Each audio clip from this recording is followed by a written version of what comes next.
नमस्कार मंडळी, मी मनोज हाडके। आज आपण ॲक्च्युली बघणार आहोत कुंजर भाजीची माहिती। तर मित्रांनो, कुंजर भाजी असते कशी, तिला ओळखायचं कसं, पानं कशी असतात, तर याबद्दलची माहिती आज आपण बघणार आहोत। तुम्हाला अगोदर मी हे कुंजर भाजी तुम्हाला दाखवून देतो। चला तर बघूया। तर माझ्या हातामध्ये जे दिसत आहे तुम्हाला तर हे आहे कुंजरचं रोपटं। कुंजरची पाने या प्रकारची असते मित्रांनो।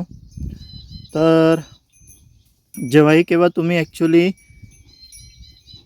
ही भाजी बघाल तर त्यावेळेस तुम्हाला या प्रकारची पानं बघायची। आता हे थोडीशी जरड झाली आहे, ती छोटे असते, फुलं यायच्या अगोदर ती छान लागतात खायला। आणि ॲक्च्युली ह्या भाज्या खाण्याचा मागचा उद्देश काय असतं मित्रांनो, बघा, या भाज्यांवर कुठल्याही प्रकारची फवारणी केल्या जात नाही, नॅचरल असतात। हे काय असतात, नॅचरल असतात। त्यामुळे यापासून व्हिटॅमिन्स भरपूर मिळतात। जसं ॲक्च्युली तुम्हाला कटुल्यांबद्दल माहिती दिली, त्यानंतर भेंडीविषयी झालं, आता हे कुंजर। तर ह्या भाज्या खाण्याचा मागचा उद्देश म्हणजे असं की कुठल्याही प्रकारची केमिकलची फवारणी या भाज्यांवर होत नाही।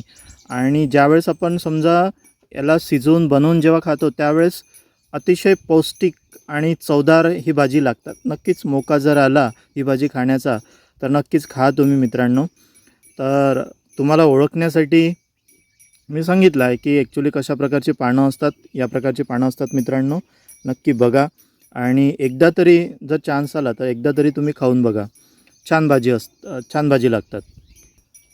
तर मित्रांनो, ह्या कुंजर भाजीबद्दलची माहिती मी तुम्हाला सांगितली आहे। पानं कशी असतात, त्यानंतर सुगंध वगैरे असा साधा सिंपलच आहे, असा कुठलाच नाही आहे। ओळखायची कशी, आणि जास्त जरड झाल्याच्या नंतर म्हणजे खाण्यात काही मजा नाही। ज्यावेळेस कोवळी असते, साधी असते, छोटी असते त्यावेळेस छान लागतात चवीला। आणि पौष्टिक खूप आहे, विटॅमिन्स भरपूर मिळतात, कुठल्याही प्रकारची फवारणी होत नाही याच्यावर, काही नाही। त्यामुळे नॅचरल भाजी आहे, छान लागतात मित्रांनो। आपल्या चॅनलवर नवीन असाल तर प्लीज सबस्क्राईब करा, लाईक करा आणि शेअर करा। सपोर्ट केल्याशिवाय मित्रांनो मलाही सुद्धा उत्साह येणार नाही।